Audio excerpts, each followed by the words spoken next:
Yesterday, we were discussing um, the main points in the third chapter on particular churches. Okay, I just only want to have the continuity. I'm not going to explain that. Already we have seen it. Um, there are uh, two important points there. That is promotion of the laity as well as the responsibility of the local bishop, and also training and promotion of local or diocesan clergy and the religious. Hope this uh,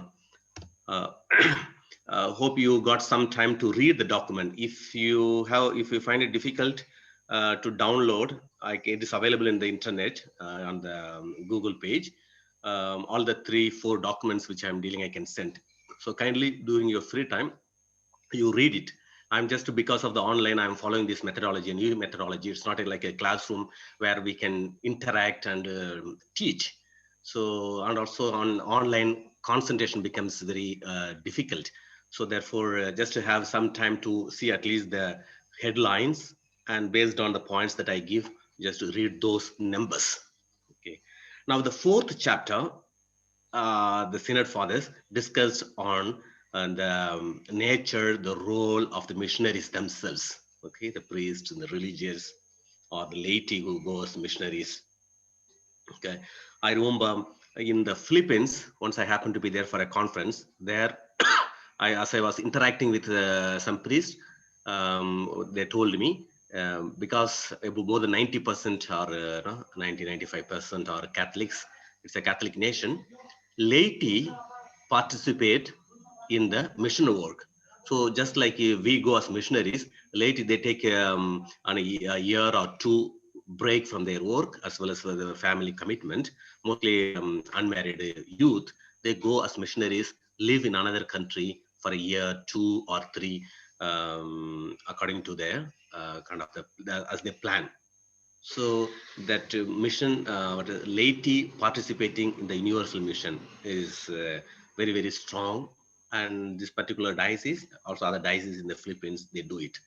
Okay, coming back to the fourth chapter on missionaries, uh, it speaks about the promotion of vocations, the local vocations, and also appreciation of the work that the missionary congregations carry out throughout the world, and the necessity of training the missionaries, just like you and I now being trained, especially through philosophy, theology, and then years of experience as regency, and so on and so forth. So suitable training of missionaries, especially when they speak about the sending country and the receiving country, or the host country, host culture. When you are going to other countries, the importance of learning the languages, mastering the language is one of the important training that missionaries should take up, that they should be fluent in the language of the people. That is highlighted in number 26. Then in the fifth chapter, they are all small chapters. Okay, it is easy to read. So kindly take some time to read them. Fifth chapter speaks about planning missionary activity at the global level. So therefore, the establishing, or it reiterates the role of propaganda fide. Now it is known as Congregation for the Evangelization of Peoples. The present prefect of this congregation is the well-known cardinal from the Philippines, Cardinal Luis Antonio Tagle. And before that, the Archbishop and Cardinal of Bombay, who died, Ivan Dias, was also heading this congregation. The importance given to this congregation was to plan, coordinate, carry out, and then report all the missionary activities throughout the world. So it is being kind of centralized by under the one congregation, and an important wing of the Catholic Church in planning the missionary activities. In fact, it is this congregation that is also responsible in distributing or in overseeing the financial aspect as well. Both the missionary personal as well as the financial aspect, both are taken care by this. And in the same line, the role of the synod of bishops as a synod, as a group of bishops, as a body of bishops, the importance is given to the bishops, because it is canonically also the role, primary responsibility of the bishop to plan the missionary activities in their own region. Like that's why we have the regional bishops conferences in India, many regional, as well as the CBCI, National Bishops Conference. The responsibility is put on the synod of bishops for planning the missionary activity as well as for involving the people.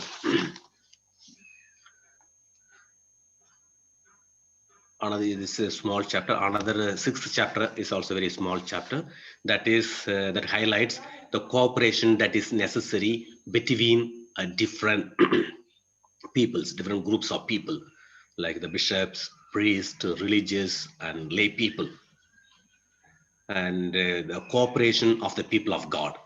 That's one point that develops. And then the interior renewal of all the people of God.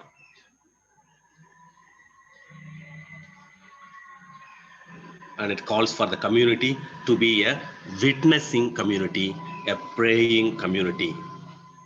In that sense, a renewed community can go ahead with renewed enthusiasm to share the good news.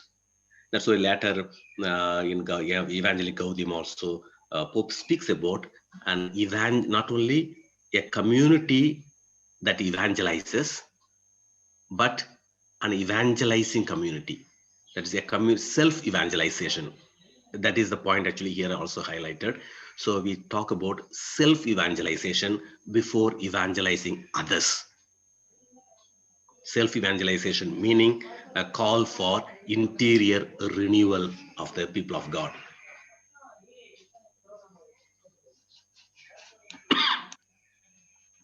Okay, just in a nutshell, let me conclude the entire document with a few of these highlights of this document. Adjantas roots the church, that means the nature of the church, the role of the church, roots the church and mission, and the church's mission theologically in the triune Godhead. That is the Trinitarian source of mission, the Trinitarian foundation of mission. I think this point has to be, brothers, sisters, it has to be very clear to you. Okay, when you say, okay, talk about Adjantas, I think you need to start from this, that the document roots the church's mission in the Trinitarian mission. It is not just only the mission of Christ, but it's the mission of God. The theocentric emphasis is given in this document. So therefore it is rooted in the work of the Father, the Son, and the Holy Spirit to achieve the destiny for which the humankind was created. So Adjantas number 2 to 5, you will see these reflections. Compared to other apostolic exhortation or encyclicals, actually Adjantas is not very clearly, thematically, not much explained. Because of these doctrinal principles and the articles of our faith, they are all sometimes overlapping. Therefore, 2 to 5, you need to read whole thing to understand the importance given to the Trinitarian dimension of mission.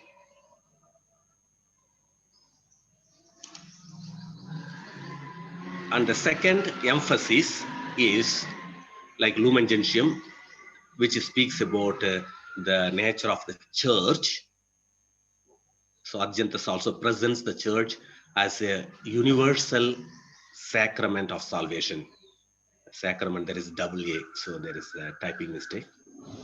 So it presents the church as a universal sacrament of mission. Now, just a quick reference, as I said, what is the meaning of sacrament? sacrament as it derives from the Greek word mysterium, mystery of Christ, mystery. But then in Latin, translated as sacramentum, and in English, sacrament.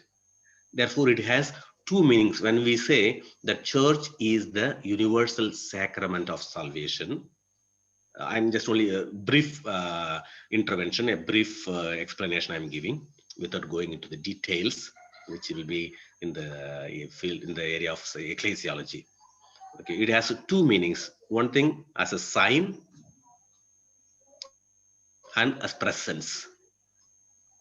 Is as a sign indicating towards something. When we travel on the road, we see signpost. Okay, it indicates to the destination. The signpost itself is not a destination, but it directs, it shows the way, it shows the direction to the destiny. So therefore, church is an instrument.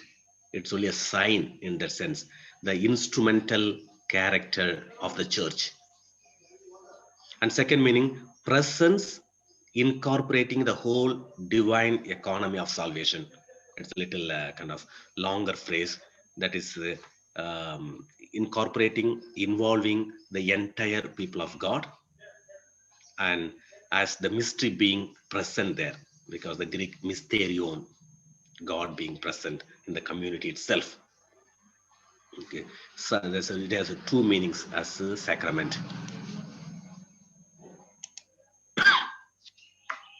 On the third point, this what is highlighted in this document is value of other religions.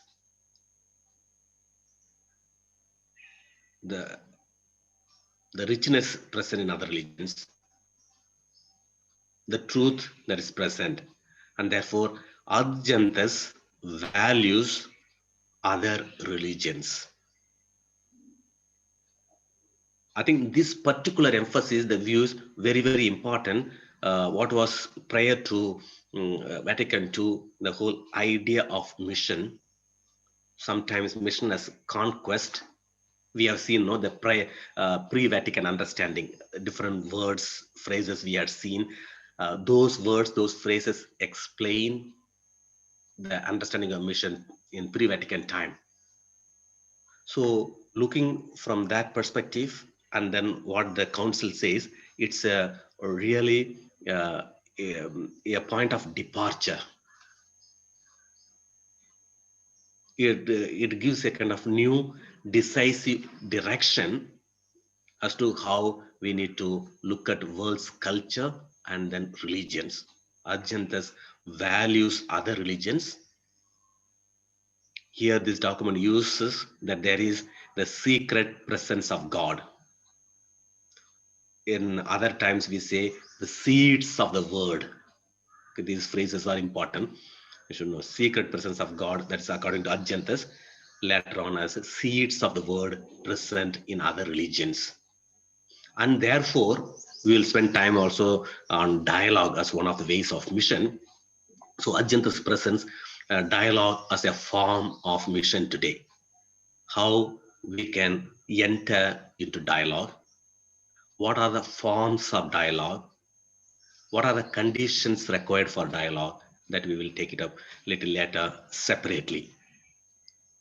So therefore, we are also called to really value, respect, sensitive, and be open to the brothers and sisters of other religious traditions.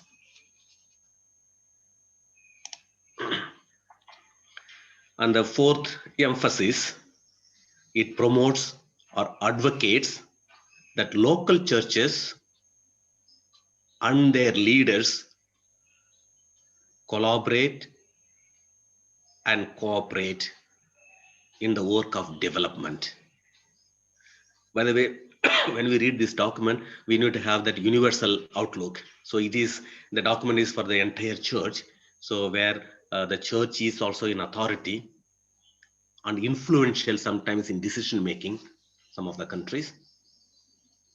during those years, and even now. Of course, now in Europe or North America, where sometimes there's a clear separation from the church and then the government, whereas a few centuries before it had a very close collaboration. Therefore, the church had the ability to influence decision making.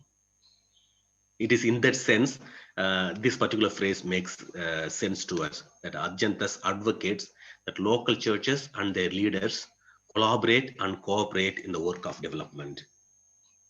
We can also understand in our own Indian context also to what extent we can collaborate with the leaders, even the civic leaders. Now in most of the states, elections are coming. Sometimes also to choose right leaders is also a kind of responsibility. I remember there was recently or a year ago a conference of the Catholics in Tamil Nadu, Catholics for political revival, something. Okay, it was a title, the conference was titled, and then to awaken the political consciousness among Catholics, among Christians, which was not there actually. We were shying away from participating vigorously or totally with the governance of the country or in the election process. Okay, to a great extent, we need to also blame the church authorities for not empowering the laity. Of course, we know as religious, as priests, we cannot involve directly in politics, but we can empower the laity, and that responsibility is there. So Arjantas once again reiterates how local churches should promote the laity and then collaborate in the work of development in the country wherever they are. And fifth point from the document that we get is it focuses on the universal mission of the church. So missionary activity is not limited to a particular country or a particular section, but then it extends to the ends of the earth. The universal mission of the church is highlighted, stressed in Adjantas. Adjantas also affirms the role of the layperson, which already when we are seeing the chapters, we had explained that in some detail. So as a summary, it affirms the role of the layperson everywhere in the work of evangelization.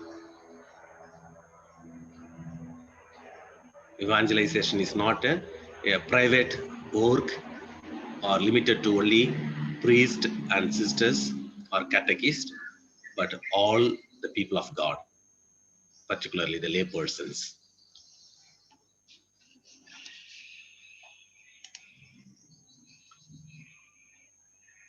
The last point, referring to the congregation of the evangelization of people, that the Adjantas gave a kind of a structural importance to the work of evangelization, providing this administrative structure in the form of Propaganda Fide or the Congregation for Evangelization of the Peoples.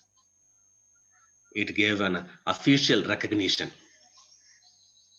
And later on, there are also many other charitable organizations now which are combined and they are coming under Congregation for the Evangelization of the Peoples, like Holy Childhood, for example, which was functioning separately, and now it is working under the supervision of this congregation,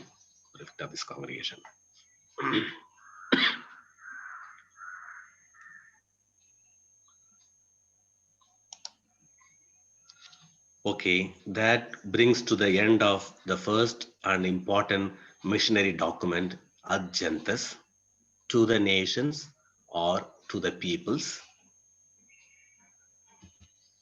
Then we move fast forward from 1965 to 1975. Okay, 1 decade. The second important document is Evangelii Nuntiandi. I think in your first 2 years of classes, surely you might have come across this document. The meaning is evangelization in the modern world. It was issued by Pope Paul the Sixth. I'm also giving some preliminary information, some historical information, so that it serves us to understand better. It was issued on the 10th anniversary of the closing of Vatican II, 65 to 75. And prior to that, Paul VI is considered as an important pope, okay, who established the Synod of Bishops. I think that is I think that point is not mentioned here, but I just it comes to my mind. So it is an important exercise that the church carries out even today. The role of the Synod of Bishops. Recently, for example, we had the Synod on Amazon region, okay, Amazon or Amazon, and then on family, and then on new evangelization, on the Word of God. So it is 1965. Pope Paul VI established Synod of Bishops, that is asking for greater consultation, collaboration on important themes. I mean, that's why the Synod of Bishops is convened. So therefore, the first Synod of Bishops in that sense was in 1974, on evangelization in the modern world. Then at the end of, after that synod in 1975, this Evangelii Nuntiandi was released. Just as a matter of, again, preliminary information, which you may not know or you may know, are how the synod is conducted. I think these 3-4 points you need to just, you can note down. Usually when the Pope convenes a synod of bishops, okay, on a particular theme, and he wants greater consultation. So they prepare several sets of questions to be answered by the entire church, the universal church, what they call lineamenta. Okay, lineamenta, that is set of questions, and then they send to the bishops in that particular region, if it's a kind of regional synod, if it's a universal synod on a universal theme, to all the bishops. Then certain associations, and then some experts on the topic, could be Catholics, could be non-Catholics also. So therefore, all from wide range of sections, they get the answers. After they get the answers, they codify, they collect all the reports from all these parties, and then make a working document, so which they call as a instrumentum laboris, working document. Then this working document is taken up for a discussion in the synod, actual synod, when it takes place. Then after the synod, during the synod, a lot of deliberations take place. Then they make several proposals on each topic, which they call proposio. Okay, the propositions are proposals. And then we have also a message that is given by the Synod of Bishops. Now all these four, the documents are handed over to the Pope. Then the Pope takes his own time to apply his mind, read and then understand the deliberations of the Synod of Bishops, and finally he decides to come out with a document, either an encyclical or exhortation or a message, depending on what he considers relevant. So, okay, that is the kind of background for every document. And then if you read any encyclical, you need to understand that this process has gone before that. So therefore, after the 1974 synod, in 1975, this document was published. So therefore, we can say it also deals with a lot of missionary issues. because there was a little confusion on no clarity on what is evangelization, what is mission, who should do, okay, what should be done, and greater clarification was necessary. In that sense, it is a continuation or an elaboration of ad gentes. So all those topics which are there are being highlighted or elaborated in Evangelii Nuntiandi. So have you seen this document? If you have not seen, you can go to the library and see it. It's a small booklet. If it's printed, otherwise in the internet, you can have a look at it. Some are smiling, which means you don't know where the library is. Do you have library? Okay. So Evangelii Nuntiandi offers a brief summation of the nature and task of evangelization today. Evangelii Nuntiandi reaffirms that the task of evangelizing all people constitutes the essential mission of the church. Okay, this similar point.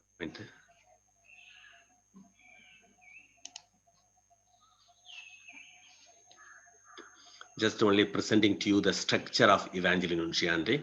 Now there are several points. We will not go into detail as I did with the ad gentes. Okay, that is up to you to read later. I only give the orientation of what the document is. Okay, this is the overall. Then I will see it. Okay. Okay, go to the next slide. That each chapter wise I will take it. So the first chapter, some of the major themes that are highlighted is the scriptural orientation, the scriptural content, the scriptural foundation of evangelization. That is titled as From Christ the Evangelizer to the Evangelizing Church. So church to Christ, and in between all the themes are highlighted. For example, witness and mission of Jesus himself. So from all the scriptural foundations are given, and it is being explained what is the purpose of Jesus' mission and so on and so forth. So we are aware, so I don't go into the detail. Then it establishes how Jesus himself is the first evangelizer to share the good news, to share the message of God, how he himself is both the message and the medium. Jesus is both the message as well as the medium. And the topics like the kingdom of God, salvation,